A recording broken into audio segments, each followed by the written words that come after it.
Hello, and welcome to another episode of Nostalgic Pixel. I'm Brian, and this episode, we're going to be taking a look at 3 gaming items from my collection that I cherish. Gaming items that I am proud to own. That's right. This idea for this video came from G the Next Level when he recently published a video covering another 3 gaming items that he's proud to own, and suggested and even recommended that we share 3 gaming items that we have in our collection that we want to share. And so today I'm going to share with you guys 3 gaming items that I am proud to own. So let's take a look.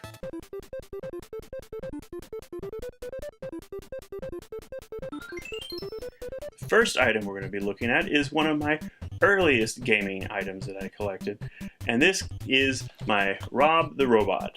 This R.O.B the Robot is mine. When I originally got my Nintendo, it was part of the Deluxe system, which is great. I've shown you guys a picture of it of that collection that I still have. I have all the little doodads and stuff with the gyros. It's been great. I can't say that he's a lot of fun to play with, but I really have enjoyed having this guy in my collection, and he's been with me the whole time. You know, he's always been there. I don't really play him very often, but he's a great mascot that I really enjoy. For a few years, I did have him in my kitchen, as I was a big listener to Game Scoop at the time, with Hillary Goldstein doing amazing impressions that were fun of R.O.B the Robot and him hanging out in the kitchen. But since then, he kind of hangs up at the top of the shelf up here. He's always there. I love that they brought him in like Smash Brothers and stuff. It's kind of cool that he's being remembered, and they even have a little amiibo that came out with him. But this R.O.B the Robot, he's mine. He's the original one I had. The scratches and stuff, they're all mine. Again, he's just really cool for me, a piece of, like, you know, my gaming history that I have. This guy was sent in to infiltrate, you know, video game markets as a toy, and it did just that, and it worked because I got a Nintendo, and it was great. And this just, I really have good memories of my NES, and when I think of my NES, this guy was there the day I got it, with the with the zapper and everything. Again, not the greatest games, but it was really nice to have R.O.B the Robot, and I love having him in my collection. I'm so glad that I kept all the little pieces, and it's been great having him.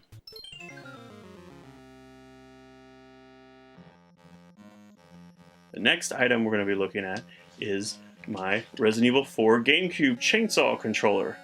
This controller came out shortly or after or around the time Resident Evil 4 came out. I know I didn't get it the day I got Resident Evil 4, but I definitely picked it up shortly after, especially when I first saw that it was available. It's a really cool looking controller.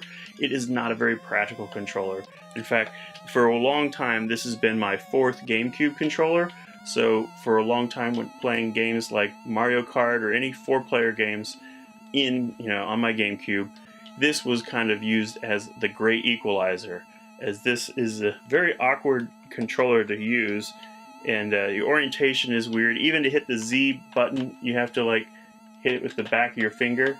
It's not that easy. It doesn't have any chainsaw noises, which you're kind of hoping it would, but it's got a lot of great blood splatter, which makes it look good, and it's got someone, who's putting together even their thumbprints.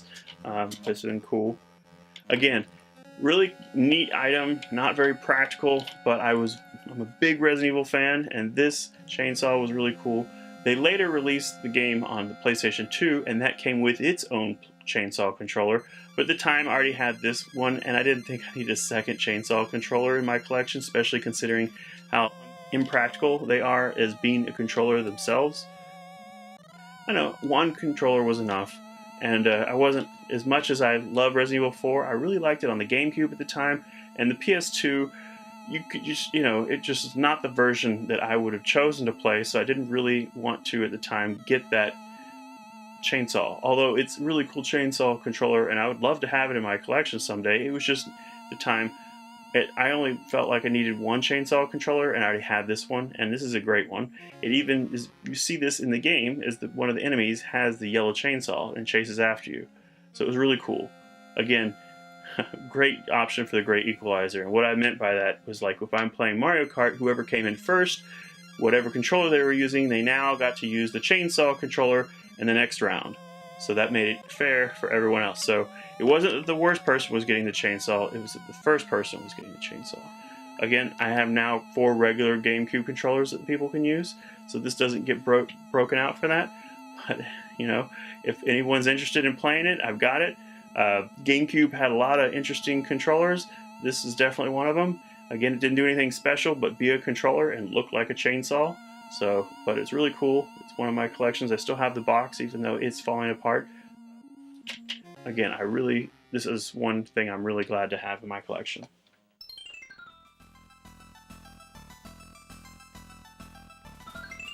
The next thing, and the last thing I have to show you for you today, is The Art of Metal Gear Solid 2. This art book for Metal Gear Solid 2 is great. It's got amazing illustrations.